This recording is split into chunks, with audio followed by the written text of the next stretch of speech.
Thank you, Jesus.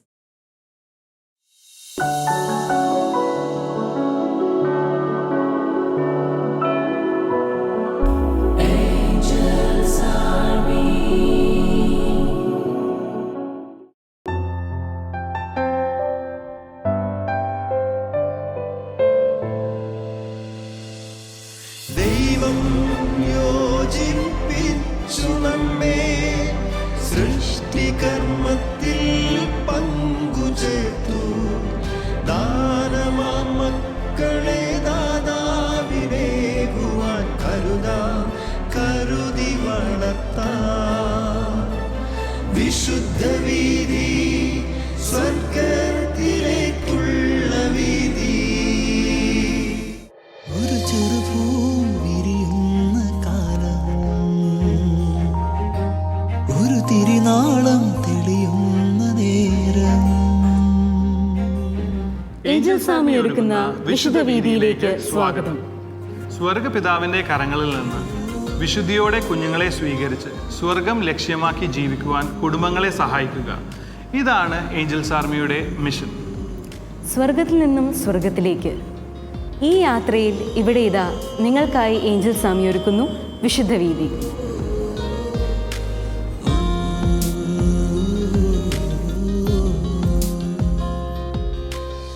Ouse പിതാവിൻ്റെ കൂടെ കൈകൾ പിടിച്ച് എങ്ങനെ നല്ലൊരു അപ്പനാകാം, ഇതാണ് ഇന്നത്തെ നമ്മളുടെ ടോപ്പിക്. ഈ ടോപ്പിക്കിനെ പറ്റി ഷെയർ ചെയ്യാനായിട്ട് ആപ്റ്റായിട്ടുള്ള രണ്ട് വ്യക്തികളാണ് ഇന്ന് ട്രിവാൻഡ്രത്തിൽ നിന്നും ഒന്നല്ല 2 ഔസേ പിതാക്കളാണ് നമ്മളോടൊപ്പം ജോയിൻ ചെയ്യുന്നത്. നമ്മുടെ ജോഫിൻ ചേട്ടനും റെജി ചേട്ടനും. ജോഫിൻ ചേട്ടൻ വൈഫ് അന്നു ചേച്ചി 2 മക്കളാണ്. റെജി ചേട്ടൻ വൈഫ് സോഫി ചേച്ചി 5 മക്കളാണ്. നമുക്ക് ഇവരിലേക്ക് കടക്കാം. ജോഫിൻ ചേട്ടാ, ഞങ്ങൾ ആക്ച്വലി ലൈഫ് സ്റ്റാർട്ട് ചെയ്യുന്നേ ഉള്ളു. അപ്പോൾ ചേട്ടനും യങ് ആണ്, ചേട്ടന് 2 മക്കളുണ്ട്. അപ്പോൾ ഞങ്ങൾക്ക് ചോദിക്കാനുള്ളത്, ഒരപ്പനാവാനായിട്ട് ആദ്യം അറിഞ്ഞപ്പോൾ എങ്ങനെയാ ചേട്ടനത് കൺസീവ് ചെയ്തത്? How did you prepare for it? 2 കാര്യങ്ങളാണ് പറയാനുള്ളത്.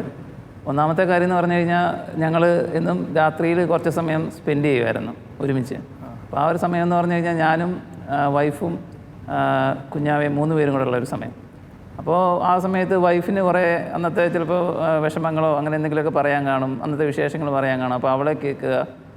പിന്നെ അതുപോലെ തന്നെ കുഞ്ഞുമായിട്ട് ഞാൻ സംസാരിക്കാറുണ്ട് കുറച്ച് സമയം. ചിലപ്പോൾ ഇത് രണ്ടും കൂടെ ഒരേ സമയത്ത് നടക്കാറുണ്ട്. അപ്പോൾ ആ വൈഫിനോട് പറയുന്ന കാര്യങ്ങളൊക്കെ തന്നെ നീയും കേട്ടോ എന്നൊക്കെ കുഞ്ഞിനോട് ചോദിക്കും. പിന്നെ കുഞ്ഞിന് വേണ്ടി പ്രാർത്ഥിക്കും ആ സമയത്ത്. കുഞ്ഞിനോട് ചോദിക്കും എന്ന് പറഞ്ഞാൽ കുഞ്ഞ് വയറ്റിലുള്ളപ്പോൾ? അതെ, വയറ്റിലുള്ളപ്പോൾ ചോദിക്കും. ആ ഒരു സമയം തന്നെ എന്നെ സംബന്ധിച്ച് അവൻ ഒരു പേഴ്സണായിട്ട് തന്നെ ഫീൽ ചെയ്തിരുന്നു. പിന്നെ വയറ്റിൽ കഴിച്ച് പ്രാർത്ഥിക്കും, ചിലപ്പോൾ വയറിൽ ഉമ്മ കൊടുക്കും. അങ്ങനെ അതൊരു ഒരു സ്പെഷ്യൽ ടൈമായിരുന്നു ഞങ്ങൾക്ക് അങ്ങനെ. പിന്നെ രണ്ടാമത്തെ ഒരു കാര്യം എന്ന് പറഞ്ഞു കഴിഞ്ഞാൽ ആ സമയത്തുണ്ടാകുന്ന ബുദ്ധിമുട്ടുകൾ, പ്രത്യേകിച്ച് വൈഫിനുണ്ടാകുന്ന ബുദ്ധിമുട്ടുകളുണ്ടല്ലോ, അപ്പോൾ അതിനൊക്കെ ഒരു സപ്പോർട്ടായിരുന്നു. ഇപ്പോൾ ചില സമയത്ത് സ്കാനിങ് കഴിയുമ്പോൾ എന്തെങ്കിലും ഒരു കോംപ്ലിക്കേഷൻ ഉണ്ടെന്ന് പറയുകയോ അല്ലെങ്കിൽ ഇതുപോലെ തന്നെ എന്തെങ്കിലും ഫാമിലി ഇഷ്യൂസൊക്കെ ഉണ്ടപ്പോൾ അപ്പോൾ മാക്സിമം സപ്പോർട്ട് ചെയ്യാനായിട്ട് നോക്കി. പിന്നെ ഈ കോംപ്ലിക്കേഷൻസൊക്കെ ഉണ്ടായിരുന്ന സമയത്തൊക്കെ നമുക്ക് ഭയങ്കര ഒരു കോൺഫിഡൻസ് ഉണ്ടായിരുന്നു നമുക്ക് ആ ഒരു സമയത്ത്. സാധാരണ ഞാൻ അങ്ങനെ ഒരു കാം ആൻഡ് കൂൾ ഗായൊന്നും അല്ല. പക്ഷെ ആ ഒരു സമയത്ത് എന്തെന്നറിയാത്ത നമുക്ക് ശരിക്കും സ്വർഗത്തിൽ നിന്ന് തന്നെ ഒരു ശക്തി നമുക്ക് കിട്ടുന്ന പോലെ ആയിരുന്നു. എനിക്ക് തോന്നുന്നത് അത് നമ്മുടെ ഒരു പ്രാർത്ഥനയും നമ്മുടെ ഒരു ആത്മീയ ജീവിതവും കാരണം നമ്മുടെ ജീവിതത്തിൽ എന്ത് സംഭവിച്ചാലും ദൈവം അറിയാതെ ദൈവം അത് നന്മയ്ക്കായിട്ടാണ് നടത്തുന്നതെന്നുള്ളൊരു കുറച്ചൊരു ബോധ്യം ഉള്ളത് കൊണ്ടായിരുന്നു. ചേട്ടൻ 5 മക്കളാണല്ലോ, 5ഉം സിസേറിയൻ ആയിരുന്നു എന്ന് ഞങ്ങൾ അറിഞ്ഞു. എങ്ങനെയാണ് ഓരോ പ്രസവത്തിലും സിസേറിയൻ ആയിരുന്നു? അത് ഡോക്ടേഴ്സിന് അതെങ്ങനെയായിരുന്നു ആ സിറ്റുവേഷൻ നിങ്ങൾ ഹാൻഡിൽ ചെയ്തതെന്ന് ഒന്ന് ഞങ്ങളോട്ട് പങ്കുവയ്ക്കാവോ? ഞങ്ങൾക്ക് ഓരോ മക്കളെയും കിട്ടി എന്നറിയുന്ന ഒരു സമയം എന്ന് പറഞ്ഞാൽ ഭയങ്കര ഒരു എക്സൈറ്റ്മെൻറ്റിൻ്റെ ഒരു സമയമാണ്. ഞങ്ങൾക്ക് ഒരു സ്വർഗത്തിൻ്റെ സഹായം ഞങ്ങൾക്ക് ഉണ്ടായിരുന്നു എന്നുള്ളത് വേണം പറയാനായിട്ട്. ഞങ്ങൾ ഈ കുഞ്ഞിനെ ഞങ്ങൾക്ക് ലഭിച്ചു എന്നുള്ള കാര്യം 5 പേരുടെ കേസിലും ആദ്യം ഇത് അറിയിച്ചത് ഞങ്ങളൊരു വൈദികനെ അടുത്താണ് ഇത് അറിയിച്ചത്. അതെന്തുകൊണ്ടാണ് അങ്ങനെ ഒരു ചോയ്സ്? ഞങ്ങൾ രണ്ടുപേരും കൂടെ തീരുമാനിച്ചൊരു സംഭവം, നമ്മൾ ഒരു ദേവാലയത്തിലൊരു വൈദികൻ്റെ അടുത്ത് പറഞ്ഞിട്ട് നമുക്ക് ലോകത്തിൽ മറ്റുള്ളവരുടെ അടുത്ത് പറയാം, അങ്ങനെ ആണ് തീരുമാനിച്ചത്. അപ്പോൾ അവസാനത്തെ 5ാമത്തെ കുഞ്ഞ് ക്ലെയറിൻ്റെ കാര്യത്തിൽ ഞങ്ങൾ അറിഞ്ഞു കഴിഞ്ഞപ്പോൾ ഞങ്ങൾക്കൊരു പ്രത്യേകമായിട്ടുള്ളൊരു അനുഗ്രഹം കിട്ടിയെന്ന് കഴിഞ്ഞാൽ അത് കഴിഞ്ഞിട്ട് ഞങ്ങൾ വിശുദ്ധ കുർബാനയ്ക്കാണ് പോയത്. ഓക്കെ. അപ്പോൾ അച്ഛൻ കുർബാന ചൊല്ലാൻ പോകുന്നതിന് മുമ്പ് ഞങ്ങൾ അച്ഛനോട് ഞങ്ങൾ ഇത് പറഞ്ഞു, ഇതിങ്ങനെ ഞങ്ങൾക്കൊരു കുഞ്ഞിനെ കിട്ടി എന്ന് പറഞ്ഞപ്പോഴത്തേനും അത് എല്ലാവർക്കും ഇപ്പം കുർബാനയ്ക്ക് വന്ന ഞങ്ങളുടെ കൂടെ ഉണ്ടായിരുന്നവർക്കും അച്ഛനും അതൊരു ഭയങ്കര സന്തോഷത്തിൻ്റെ ഒരു കാര്യമായിരുന്നു. ഈ കുഞ്ഞിനെ നമ്മൾ സമർപ്പിച്ച് നമ്മൾ ഈ കുർബാനയിൽ നമ്മൾ ചൊല്ലി നമ്മൾ സ്വർഗത്തിൽ നിന്ന് നമ്മൾ ഈ കുഞ്ഞിനെ ഞങ്ങൾ സ്വീകരിക്കുകയാണ് ചെയ്തത്. അങ്ങനെ ഒരു പ്രത്യേക അനുഗ്രഹം ഞങ്ങൾക്കിത് ലഭിച്ചു. അപ്പോൾ ഇതിൻ്റെ ഒരു പിന്നെ മറുവശം എന്താണെന്ന് ചോദിച്ചു കഴിഞ്ഞാൽ ഇപ്പം യേശുദാവ് പിതാവിൻ്റെ ഒരു പ്രത്യേക മധ്യസ്ഥ സഹായം ഞങ്ങൾക്കുണ്ടായിരുന്നു. യേശുദാവ് പിതാവ് മാതാവിനെയും ഈശോയെയും പ്രൊട്ടക്റ്റ് ചെയ്ത് നോക്കിയതുപോലെ തന്നെ ഇപ്പോൾ എനിക്കൊരു യേശുദാവ് പിതാവിൻ്റെ സ്ഥാനത്ത് നിന്ന് എൻ്റെ പിന്നെ ഭാര്യയെയും കുഞ്ഞുങ്ങളെയും നോക്കുവാനായിട്ടൊരു പ്രത്യേക കൃപ ലഭിച്ചിട്ടുണ്ട്. ഞങ്ങളിത് സ്വർഗത്തിൽ നിന്ന് കിട്ടിയ ഒരു സമ്മാനമായിട്ട് ഞങ്ങൾ അത് ബലിപീഠത്തിൽ നിന്ന് ഞങ്ങൾ സ്വീകരിച്ചുകൊണ്ടാണെന്നുള്ളതാണ് ഞാനിപ്പോഴും വിശ്വസിക്കുന്നത്. ഓക്കെ. അതേപോലെ ജോഫിൻ ചേട്ടന് ഇതേപോലെ ഔസേപ്പിതാവിൻ്റെ കൈ പിടിച്ച എന്തെങ്കിലും ഒരു എക്സ്പീരിയൻസ് ഉണ്ടായിട്ടുണ്ടോ?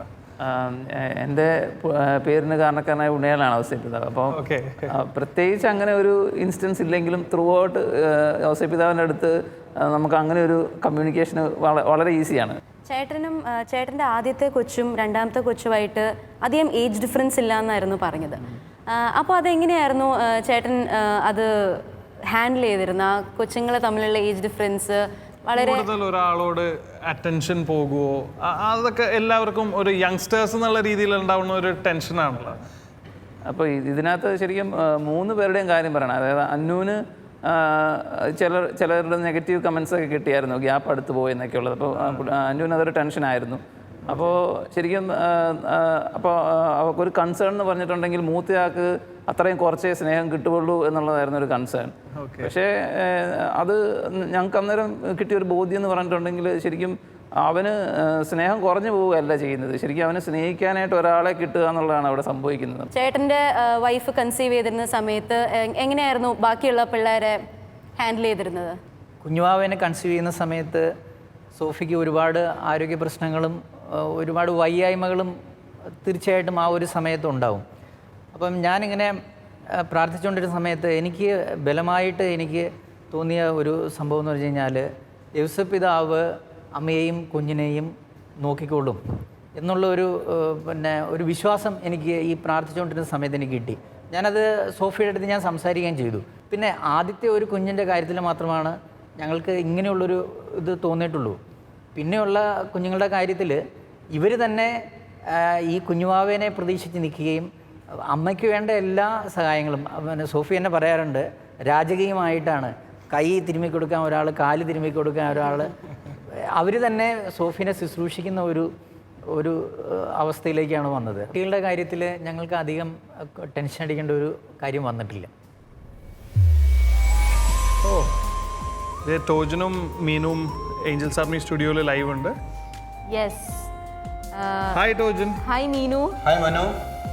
ഹായ് എൽറിയ. ഇന്ന് നമ്മളിപ്പോൾ ഉള്ളത് തോമസ് പോൾ ബ്രദറാണ്. ബ്രദർ ഒരു സുവിശേഷ പ്രഘോഷകനാണ്. പ്രത്യേകം പറയേണ്ടത് 28 കൊല്ലമായി സുവിശേഷം പ്രഘോഷിച്ചുകൊണ്ടിരിക്കുകയാണ് ലോകത്ത് അങ്ങോളം ഇങ്ങോളം പല ഇടങ്ങളിലായിട്ട്. ബ്രദറിൻ്റെ വൈഫിൻ്റെ പേര് വത്സ. 2 മക്കളാണുള്ളത്. അവർ 2 പേരുടെയും കല്യാണം കഴിഞ്ഞു. ഇപ്പോൾ 4 കൊച്ചുമക്കളും ഉണ്ട് ബ്രദറിന്. So we welcome you to this program. Thank you. അപ്പോൾ ബ്രദറെ, അതായത് ഒരു കുഞ്ഞ് ഭാര്യയുടെ, അതായത് അമ്മയുടെ ഉദരത്തിൽ ഉരുവാകുന്ന ആ ഒരു സമയം മുതലേ തന്നെ ഭർത്താവ് അപ്പനാവുകയാണ് അല്ലേ? അപ്പം ഭർത്താവ് ഭാര്യയ്ക്ക് വേണ്ടിയിട്ടും അല്ലെങ്കിൽ കുഞ്ഞിൻ്റെ ഒരു വളർച്ചയ്ക്ക് വേണ്ടിയിട്ടൊക്കെ പല രീതിയിലും ഒരുക്കങ്ങൾ ആ ഒരു സമയം മുതലേ 9 മാസക്കാലമൊക്കെ ഒരുക്കങ്ങൾ തുടങ്ങും. പക്ഷേ അതിനേക്കാളൊക്കെ ഉപരിയായിട്ട് ആത്മീയമായിട്ട് എങ്ങനെയാണ് ഈ ഭർത്താവ് എന്ന അപ്പൻ ഒരുങ്ങി തുടങ്ങേണ്ടത്? ഒന്ന് വിശദീകരിക്കാമോ? Thank you, Minu. It is very interesting and important. വാസ്തവത്തിൽ അപ്പൻ എന്ന വാക്ക് തന്നെ നമ്മൾ എടുക്കുമ്പോൾ ദൈവപിതാവാകുന്ന ആ അപ്പൻ്റെ നിന്നാണ് എല്ലാ പിതൃത്വവും വരുന്നത്. അതാണ് എഫേസ്യക്കാർക്ക് ഇത് ലേഖനം 3-ാം അധ്യായത്തിൽ 14-ാമത്തെ വചനത്തിൽ പറയുന്നുണ്ട്, For this reason I kneel down in front of that Father from whom every family in heaven and earth is named. ഈ കാരണത്താൽ സ്വർഗത്തിലും ഭൂമിയിലുമുള്ള എല്ലാ പിതൃത്വങ്ങൾക്കും കാരണമായ പിതാവിൻ്റെ മുമ്പിൽ ഞാൻ മുട്ടുകുത്തും. I think this is a very beautiful reference. Ephesians 3:14. സ്വർഗത്തിലും ഭൂമിയിലുമുള്ള എല്ലാ പിതൃത്വങ്ങൾക്കും കാരണമായ പിതാവ്. അപ്പോൾ ഒരു ഭർത്താവ് വിവാഹം കഴിഞ്ഞു, ഭർത്താവായി കഴിഞ്ഞാൽ പിന്നെ അവൻ്റെ ഏറ്റവും first responsibility is to fulfil the plan of the father. അപ്പം അതിനാണ് അവൻ വിവാഹം കഴിച്ചിരിക്കുന്നത്. അങ്ങനെ ആ ഫുൾഫിൽമെൻറ്റിൻ്റെ ഏറ്റവും വലിയൊരു അനുഗ്രഹമാണ് അവൻ്റെ, അതായത് ഭാര്യ ഗർഭിണിയായിരിക്കണമെന്ന്. അപ്പോൾ തന്നെ ഭയങ്കര സന്തോഷം. കാരണം എല്ലാവർക്കും ഭയങ്കര ആങ്സൈറ്റിയും ടെൻഷനാണ്. ആദ്യത്തെ കുഞ്ഞെ ഉണ്ടാവുമോ, ഉണ്ടായില്ലെങ്കിൽ ഇങ്ങനെയൊക്കെ ഒരു ടെൻഷനാണ്. ആ സമയത്ത് ആ ഭാര്യ ഗർഭിണിയായിരിക്കണം. ഇപ്പോൾ ഉണ്ടാവുന്നത് ഭയങ്കര സന്തോഷം, ആനന്ദം. പക്ഷെ ആ സമയത്ത് അവൻ ഓർക്കണം, ഇത് ദൈവ പിതാവ്, സൃഷ്ടാവായ ദൈവം.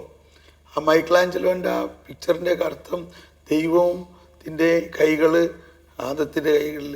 അപ്പോൾ അവിടെ ദൈവം പിതാവിനെ കാണുന്നത് മൈക്കലാഞ്ചലോ വരച്ചേക്കുന്ന ഒരു സ്ത്രീയുടെ ഗർഭത്തിൽ നിന്നാണ് വരണത്. അപ്പോൾ ആ സ്ത്രീയുടെ ഗർഭം ദൈവപിതാവിൻ്റെ പണിപ്പുരയാണ്. അങ്ങനെയാണ് ആ ചിത്രം വരച്ചേക്കുന്നത്. ഒരു ഗർഭപാത്രത്തിൽ നിന്നിട്ട് പിതാവ് ഇങ്ങനെ പുറത്തു വരികയാണ്. As he's the one who is working. അപ്പോൾ ഒരു ഭർത്താവ് അപ്പനാകാൻ പോവുകയാണ്, ഓൾറെഡി ആയിക്കഴിഞ്ഞു. അപ്പോൾ അവനുണ്ടാകേണ്ട ആദ്യത്തെ feeling is a great joy, always joy and be peaceful. And അതുകൂടാണ്ട് അവനപ്പം മനസ്സിലാക്കണം, ഞാൻ അപ്പനാകാൻ പോകുന്നു എന്ന് പറയുമ്പോൾ തന്നെ സ്വർഗീയ അപ്പൻ്റെ നിന്ന് വരുന്ന പിതൃത്വമാണ് അവന് കിട്ടിയിരിക്കുന്നത്. അവൻ പിതാവാകാൻ പോകുന്നു. ഇനി അതോടൊപ്പം it is a big responsibility.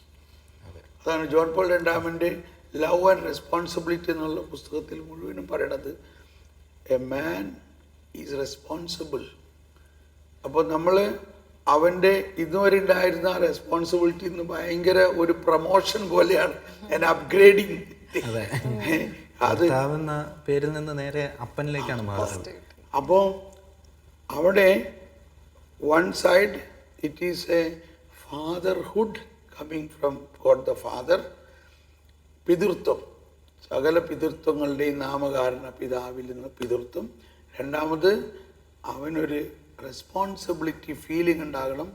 First thing is അവൻ മനസ്സിൽ കാണണം, അവൻ ശരിക്കും സ്പർശിച്ചറിയണം പിതാവ് അവൻ്റെ പ്രേമഭാജനത്തിൻ്റെ, അവൻ്റെ ഭാര്യയുടെ ഗർഭത്തിൽ വർക്ക് ചെയ്തുകൊണ്ടിരിക്കുകയാണ്. അതിൻ്റെ ഒരു ഫീലിംഗ്. രണ്ടാമത് അതിൻ്റെ ഒരു സ്പിരിച്വൽ റെസ്പോൺസിബിലിറ്റിയിൽ അവനിലൂടെ ഒരുപാട് കാര്യങ്ങൾ ഈ കുഞ്ഞിലേക്ക് ഒഴുകാൻ ആ സമയത്ത് സാധിക്കും. അത് അവൻ എന്താണെന്ന് മനസ്സിലാക്കണം. അതനുസരിച്ച് അവൻ അതിനുവേണ്ടി സഹകരിക്കണം. അത് ഒന്ന് പ്രാക്ടിക്കലായിട്ട് എങ്ങനെയാണെന്നൊന്ന് വിശദീകരിക്കാം. പ്രാക്ടിക്കലായിട്ട് ഇപ്പം നമ്മുടെ കോണ്ടംപററി ലൈഫിലെ സിറ്റുവേഷനിൽ നമ്മളുടെ കൗദാശിക ജീവിതമാണ്. Eucharist is the source and summit of Christian life. ഇതാണ് യൂക്രിസ്റ്റ് ഈസ് ദ സോഴ്സ്. വിശുദ്ധ കുർബാനയാണ് ക്രിസ്തീയ ജീവിതത്തിൻ്റെ ഉറവിടവും ഉച്ചകോടിയും. അപ്പം അതുകൊണ്ട് ഈ കാലഘട്ടത്തിൽ, പ്രത്യേകിച്ച് ഈ കാലഘട്ടത്തിൽ അത് ഒരു സ്വാഗതാർഹമാണ് എല്ലാ ദിവസവും വിശുദ്ധ കുർബാനയ്ക്ക് പാർട്ടിസിപ്പേറ്റ് ചെയ്യാം. ഒരുപക്ഷെ ഗർഭിണി ആയിരിക്കുന്നത് കൊണ്ട് ഭാര്യയ്ക്ക് രാവിലെ എഴുന്നേറ്റ് പള്ളിയിലൊക്കെ പോകാൻ പറ്റിയില്ലെങ്കിലും അറ്റ്ലീസ്റ്റ് ഭർത്താവ് എല്ലാ ദിവസവും പള്ളിയിൽ പോയി കുർബാനയിൽ സജീവമായി പങ്കെടുത്ത് കുർബാന സ്വീകരിച്ചാൽ ആ സ്വീകരിക്കുന്ന വിശുദ്ധ കുർബാനയുടെ പ്രസരണം ഭാര്യയിലും ഈ കുഞ്ഞിലേക്കും പ്രസരിക്കും. That is one point. രണ്ടാമത് അദ്ദേഹം നമ്മുടെ കൗദാശിക ജീവിതത്തിൻ്റെതനുസരിച്ച് സമയാസമയത്തിൽ കുമ്പസാരിക്കുക. മൂന്നാമത് ഏഷ്യ 59:21 പറയുന്നത്, ഏഷ്യ 59:21 വളരെ മനോഹരമായ ഒരു പ്രൊഫറ്റിക് വേർഡാണ്. കർത്താവ് അരുളി ചെയ്യുന്നു, ഞാൻ നിങ്ങളുമായിട്ട് ചെയ്യുന്ന ഉടമ്പടി ഇതാണ്, ഞാൻ നിന്നിൽ നിവേശിപ്പിച്ച വചനവും ഞാൻ നിന്നിൽ നിവേശിപ്പിച്ച എൻ്റെ ആത്മാവും നിന്നിൽ നിന്നോ നിന്റെ സന്താനങ്ങളിൽ നിന്നോ അവരുടെ സന്താനങ്ങളിൽ നിന്നോ ഒരിക്കലും അകന്നു പോകയില്ല, കർത്താവ് അരുളി ചെയ്യുന്നു. അപ്പോൾ ഇതാണ് ഏറ്റവും ഈ കുഞ്ഞിൻ്റെ അകത്തേക്ക് ദൈവവചനവും ദൈവാത്മാവും എന്ന് പറഞ്ഞാൽ ഐ വുഡ് സേ പരിശുദ്ധാത്മാവിലൂടെ ജ്ഞാനം ഈ സമയത്ത് ഈ കുഞ്ഞിലേക്ക് ദൈവത്തിൻ്റെ ജ്ഞാനം, ദൈവത്തിൻ്റെ വചനം ഈ കുഞ്ഞിലേക്ക് പ്രവേശിക്കാൻ ഈ അപ്പൻ ഇത് വായിക്കണം. വെളുപ്പിന് 4 മണിക്കൊക്കെ എഴുന്നേറ്റിരുന്ന് അത്രയില്ലെങ്കിലും കുറച്ച് രാവിലെ ത്യാഗം എടുക്കണം. ത്യാഗം എടുത്താൽ ഇറ്റ് ഈസ് വർത്ത്. ഞാൻ വേറൊരു ഭാഷ പറയാൻ, invest time for your child. നമ്മുടെ ലാംഗ്വേജ് അങ്ങനെയല്ലേ, whatever if you invest you will get a return, if you don't invest you will not get a return. അപ്പോൾ ഈ സമയത്ത് ഒരു ഭർത്താവ്, അപ്പൻ കുറേ സമയം ഭാര്യയ്ക്കും ഈ കുഞ്ഞിനും വേണ്ടി ഇൻവെസ്റ്റ് ചെയ്യണം. അതിൽ പ്രധാന പോയിന്റ് വചനം വായിക്കുക, വചനം കാണാപ്പാഠം പഠിക്കുക, സങ്കീർത്തനങ്ങൾ വായിക്കുക, ജ്ഞാനത്തിൻ്റെ പുസ്തകം വായിക്കുക. എന്നിട്ട് ദൈവമേ, ഇത് എന്നിലേക്ക് വരുന്നത് എൻ്റെ രക്തമാണ്, എൻ്റെ രക്തബന്ധമാണ്, എൻ്റെ കുട്ടനാണ്, എൻ്റെ കുഞ്ഞു മോനാണ്, അവനിലേക്ക് അങ്ങ് ഒഴുകും എന്ന് വിശ്വസിച്ച്. ഇത് കേൾക്കുമ്പോഴേ അറിയാം ഇത് പ്രാക്ടീസ് ചെയ്ത ഒരാളാണ് ഇത് പറയുന്നത്. അപ്പോൾ ജസ്റ്റ് പെട്ടെന്ന് പ്രേക്ഷകർക്ക് അറിയാൻ കൗതുകം കാണും, സാറിൻ്റെ അല്ലെങ്കിൽ ബ്രദറിൻ്റെ ലൈഫിൽ ഇത് എങ്ങനെയാണ് പ്രാക്ടീസ് ചെയ്യുന്നത്? എൻ്റെ രണ്ടാമത്തെ കുട്ടി ഉണ്ടായപ്പോഴാണ് ഞാൻ കുറേയും കൂടി നവീകരണത്തിലേക്കൊക്കെ വന്നിട്ടുള്ളത്. അതിനു മുമ്പ് എൻ്റെ മകളുടെ പേര് വിദ്യ എന്നാണ്, എൻ്റെ മൂത്ത മകളുടെ പേര് വിദ്യ എന്നാണ്. അപ്പോൾ ഞാൻ അതിനു മുമ്പേ തന്നെ ജ്ഞാനത്തിൻ്റെ പുസ്തകം എപ്പോഴും വായിക്കുമായിരുന്നു. അതുകൊണ്ടാണ് ഞാൻ എൻ്റെ ഭാര്യയോട് പറഞ്ഞത്, നമുക്ക് മകൾ ആണെങ്കിൽ അവൾക്ക് വിദ്യ എന്ന് പേരിടണം. അപ്പോൾ അന്നേ മുതലേ ഞാൻ ജ്ഞാനത്തിന് വേണ്ടി പ്രാർത്ഥിക്കുമായിരുന്നു.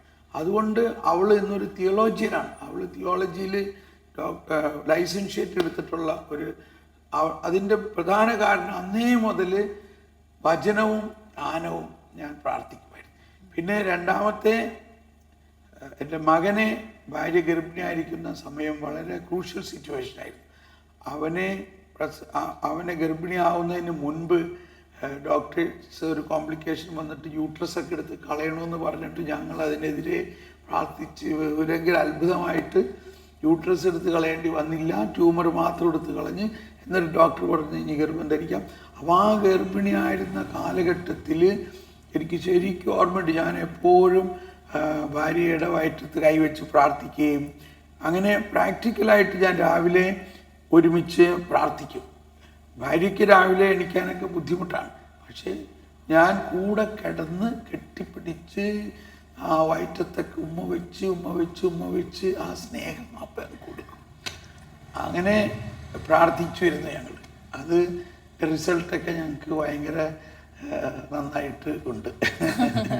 സ്നേഹത്തിൻ്റെ ആഴം തന്നെ ആ ഒരു വാക്കുകളിൽ മനസ്സിലാവും. എന്തായാലും താങ്ക് യു വെരി മച്ച്.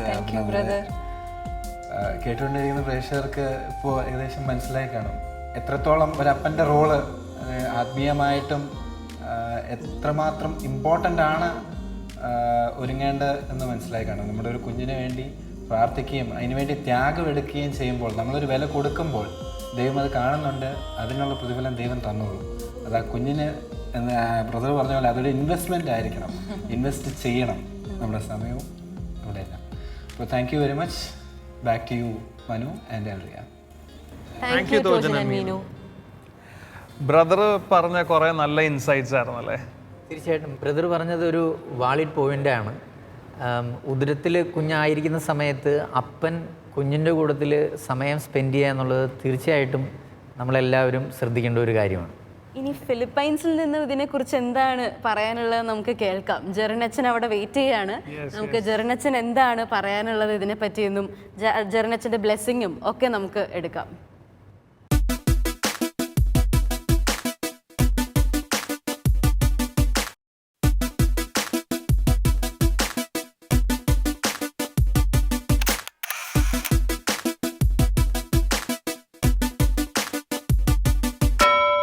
ഈശോമിശിഹായ്ക്ക് സ്തുതിയായിരിക്കട്ടെ. യൗസേപ്പ് പിതാവിനോടൊപ്പം എങ്ങനെ ഒരു അപ്പൻ തൻ്റെ ഭാര്യ ഗർഭകാലത്തായിരിക്കുമ്പോൾ എങ്ങനെ യാത്ര ചെയ്യണം എന്നതിനെ പറ്റി നമ്മൾ ധ്യാനിക്കുന്നത്. യൗസേപ്പിനൊപ്പം ഗർഭകാലം ഒരു അപ്പൻ എങ്ങനെ യാത്ര ചെയ്യുന്നു. ചരിത്രം കാണിച്ച അല്ലെങ്കിൽ സഭ കാണിച്ച ഒരു അനീതിയെ പറ്റി പറഞ്ഞിട്ട് തുടങ്ങാമെന്ന് വിചാരിക്കുന്നു. ചരിത്രം കാണിച്ച പോലെ അനീതിയാണ് യൗസേപ്പ് പിതാവിൻ്റെ ഒരു വെല്ലിപ്പനാണ് ചിത്രീകരിച്ചത്. താടി മുടിയൊക്കെ നീട്ടി വളർത്തിയ ഒരു അപ്പൂപ്പനായിട്ട് ചരിത്രവും നമ്മുടെ സഭാപിതാക്കന്മാരൊക്കെ ചിത്രീകരിച്ചു. കാരണം എന്താണെന്നറിയാമോ, പരിശുദ്ധ അമ്മയുടെ കന്യകാത്വത്തിനൊക്കെ യാതൊരു ഭംഗവും യൗസേപ്പ് പിതാവ് എന്ന ചെറുപ്പക്കാരൻ വരുത്തിയിട്ടുണ്ടാവില്ല എന്ന് പറഞ്ഞു ഉറപ്പിക്കാൻ വേണ്ടിയാണ്. പക്ഷെ അതൊരു വലിയ അനീതിയാണ്. കാരണം പൗലോസ്ലീഹായുടെ ലേഖനങ്ങളിലോ അല്ലെങ്കിൽ നമ്മൾ യഹൂദ പാരമ്പര്യങ്ങളിൽ കാണുന്നു, എപ്പോഴാണ് ഒരു ചെറുപ്പക്കാരൻ യഹൂദ യുവാവ് വിവാഹത്തിന് വേണ്ടി ഒരുങ്ങേണ്ടത്. അവൻ ഒരുങ്ങേണ്ടത് അവൻ്റെ 20കളിലോ അല്ലെങ്കിൽ ആ പ്രായത്തിലാണ്. 20-21 വയസ്സിലൊക്കെ അവൻ കല്യാണത്തിലേക്ക് പ്രവേശിക്കും. അങ്ങനെ നോക്കുമ്പോൾ യൗസേപ്പ് പിതാവ് ചുറുചുറുക്കുള്ള ഒരു ചെറുപ്പക്കാരനാണ്. നല്ല സുന്ദരനായ ചുള്ളനായ നന്നായിട്ട് അധ്വാനിക്കുന്ന, അതിനേക്കാൾ ഉപരിയായിട്ട് ദൈവാനുഭവമുള്ള, ദൈവത്തെ അറിഞ്ഞ ഒരു ചെറുപ്പക്കാരൻ. ജീവിതത്തിൻ്റെ എല്ലാ പച്ചയായ യാഥാർത്ഥ്യങ്ങളിലും പ്രശ്നങ്ങളിലൂടെയും കടന്നു പോയപ്പോഴെല്ലാം ദൈവം കൂടെയുണ്ട്, ദൈവം നയിക്കും എന്നുറപ്പുള്ള ഒരു ചെറുപ്പക്കാരൻ, ഒരു യഹൂദ വിശ്വാസി. അതാണ് നമ്മളിവിടെ ധ്യാനിക്കുന്നത്. എല്ലാ അപ്പന്മാരും യൗസേപ്പിൽ നിന്ന് ഇത് നോക്കി പഠിക്കട്ടെ. നിങ്ങളെപ്പോലെ ചെറുപ്പക്കാരനായ ഒരു അപ്പൻ എങ്ങനെ തൻ്റെ ഭാര്യയെ, ഉദരത്തിലിരിക്കുന്ന കുഞ്ഞിനെ സംരക്ഷിച്ച് 9 മാസം മുൻപോട്ട് കൊണ്ടുപോയി. എല്ലാ പെണ്ണും പ്രാർത്ഥിക്കുമല്ലോ, എനിക്ക് പ്രാർത്ഥിക്കുന്നൊരു കെട്ടിയവനെ കിട്ടണം. അല്ലെങ്കിൽ എല്ലാ സ്ത്രീകളും ആഗ്രഹിക്കുമല്ലോ, എൻ്റെ അപ്പൻ എൻ്റെ മക്കൾക്ക് പ്രാർത്ഥനയിൽ നല്ലൊരു മാതൃകയായിരിക്കണം. അതാണ് നമ്മുടെ ഒന്നാമത്തെ ധ്യാനം. യൗസേപ്പ് പിതാവിൽ നിന്ന് പഠിക്കേണ്ട ഒന്നാമത്തെ ധ്യാനം, പ്രാർത്ഥിക്കുന്നൊരപ്പൻ. അവൻ ഉറക്കത്തിൽ കടന്നപ്പോൾ അവൻ സ്വപ്നത്തിൽ ദൈവദൂതൻ പറഞ്ഞതനുസരിച്ച് അവൻ പ്രവർത്തിച്ചെന്നാണ് പറയുന്നത്. ഉറക്കത്തിലും സ്വപ്നത്തിലും പോലും ദൈവസ്വരം മനസ്സിലാക്കണമെങ്കിൽ അവൻ ഉണർന്നിരിക്കുമ്പോൾ എത്രമാത്രം പ്രാർത്ഥിക്കുന്നവനായിരിക്കണം, എത്രമാത്രം ദൈവത്തിൻ്റെ ഇഷ്ടം മാത്രം ജീവിതത്തിൽ നിറവേറ്റുന്നവനായിരിക്കണം. അതാണ് യൗസേപ്പിൽ പഠിക്കേണ്ടത്. പ്രാർത്ഥിക്കുന്ന അപ്പനാവട്ടെ. പ്രത്യേകിച്ച് നിങ്ങളുടെ ഭാര്യ ഇപ്പോൾ പ്രഗ്നൻസി പീരീഡിലേക്ക് കഴിഞ്ഞിട്ടുണ്ടെങ്കിൽ നിങ്ങൾ ഇരട്ടി പ്രാർത്ഥിക്കുക. ഇന്നാൾ വരെ ഉണ്ടായിരുന്ന പ്രാർത്ഥനകളല്ല, അതിൻ്റെ ഇരട്ടി ചെയ്യാനുള്ള തീക്ഷ്ണത എടുക്കണം. അപ്പോഴേ ദൈവം നിങ്ങളുടെ ഭാര്യയ്ക്കും നിങ്ങളുടെ കുഞ്ഞിനും വേണ്ടി എന്തൊക്കെ കാര്യങ്ങളാണ് ചെയ്യേണ്ടത് എന്ന് നിങ്ങൾക്ക് വെളിപ്പെടുത്തി തരൂ. യൗസേപ്പിനാണ് കാര്യങ്ങളൊക്കെ വെളിപ്പെടുത്തി കൊടുത്തത്. മാതാവിന് ആദ്യത്തെ ഒരു അത്ഭുതം ദർശനം മാത്രമേ കിട്ടുന്നുള്ളൂ, പിന്നീട് എല്ലാ കാര്യങ്ങളും യൗസേപ്പിനൂടെ അല്ലേ കിട്ടുന്നത്. അപ്പോൾ അപ്പനാണ് കുടുംബത്തിൽ ഇരട്ടി പ്രാർത്ഥിക്കേണ്ടത്, കൂടുതൽ പ്രാർത്ഥിക്കേണ്ടത്. പ്രത്യേകിച്ച് അമ്മയുടെയും കുഞ്ഞിൻ്റെയുമായ ജീവിതത്തിലെ എല്ലാ രഹസ്യങ്ങളും ദർശനങ്ങളും വെളിപാടുകളും കിട്ടേണ്ടത് അപ്പനാണ്. അതാണ് യൗസേപ്പിൽ പഠിക്കുന്ന ഒന്നാമത്തെ പാഠം. പ്രാർത്ഥിക്കുന്നൊരപ്പൻ, ദൈവഹിതത്തെ കേൾക്കുന്നൊരപ്പൻ, ദൈവഹിതം നടപ്പാക്കുന്ന ഒരപ്പൻ. രണ്ടാമതായിട്ട് നമ്മൾ യൗസേപ്പ് പിതാവിനെ പറ്റി പറയുന്നത്, ബൈബിളിൽ പറയുന്ന പ്രധാനപ്പെട്ട വാചകം യൗസേപ്പ് പിതാവ് നീതിമാനായിരുന്നാണല്ലോ. നമ്മൾ ഈ ചെറിയ ക്ലാസ്സുകളിലൊക്കെ നമ്മൾ പിരിച്ചെഴുത്ത് പഠിച്ചിട്ടില്ല. ഒരു വാക്ക് വന്നിട്ട് പിരിച്ചെഴുതാൻ പറയും. നീതിമാൻ എങ്ങനെ പിരിച്ചെഴുതാൻ പറ്റും? നീതി ചെയ്യുന്നവൻ നീതിമാൻ. ഞാൻ ഇച്ചിരി നല്ലൊരു ഡെഫിനേഷൻ പറയാം. നീ തീയായി മാറുന്നവനാണ് നീതിമാൻ. നീ തീയായി മാറുന്നവനാണ് നീതിമാൻ. യൗസേപ്പ് പിതാവ് ഒരു തീപ്പന്തമായിരുന്നു ജീവിതത്തിൽ. യൗസേപ്പ് പിതാവ് ഒട്ടും ഇങ്ങനെ തണുത്തു പോയ ആളൊന്നും അല്ല, അല്ലെങ്കിൽ ഒതുങ്ങിയുന്ന ആളൊന്നും അല്ല. തീപ്പന്തമായിരുന്നു. എന്താ തീയുടെ പ്രത്യേകത? തീ ചൂട് കൊടുക്കും, തീ വെളിച്ചം കൊടുക്കും. അഗ്നിയുടെ പ്രധാനപ്പെട്ട കടമകളതാണല്ലോ, ചൂട് കൊടുക്കുക, വെളിച്ചം കൊടുക്കുക.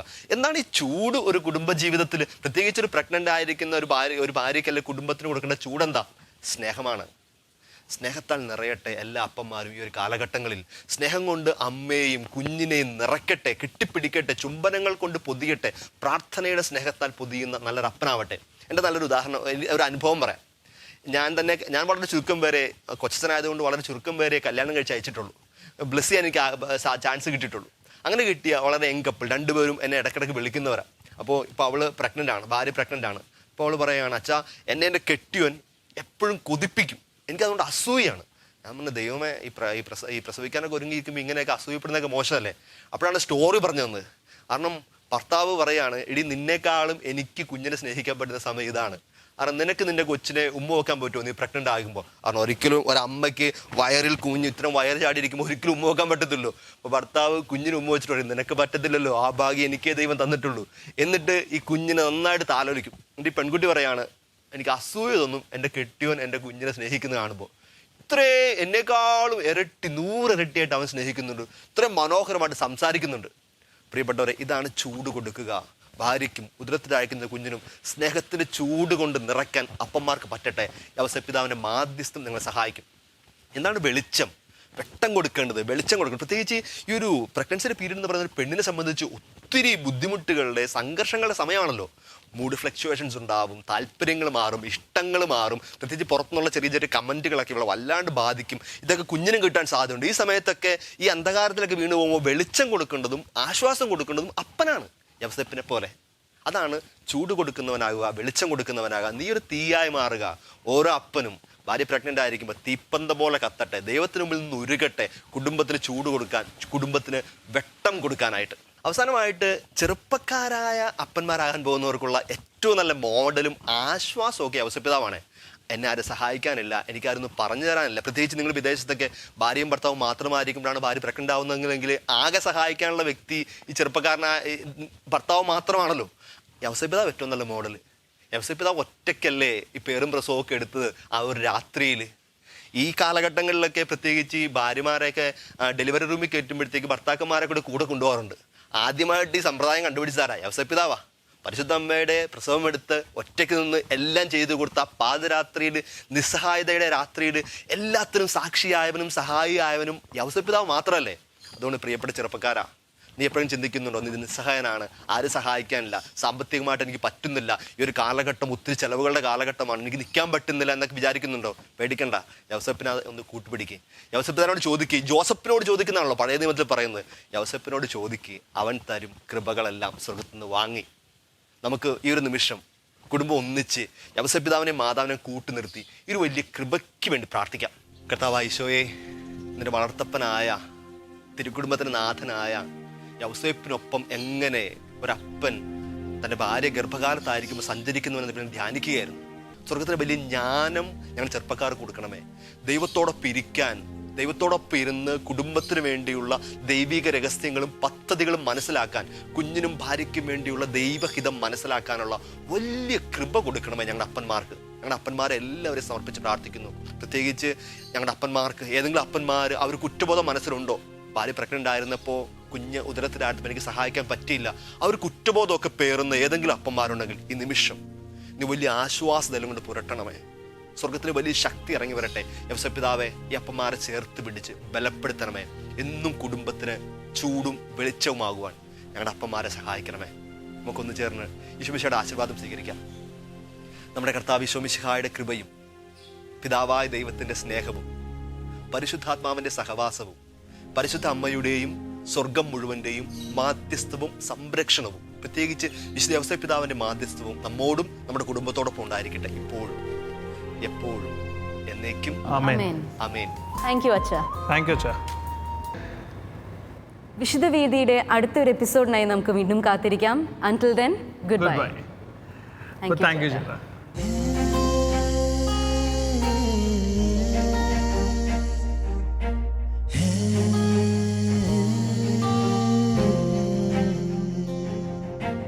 ഒരു ചെറുപൂ വിരിയുന്ന കാലം, ഒരു തിരിനാളം തെളിയുന്ന നേരം,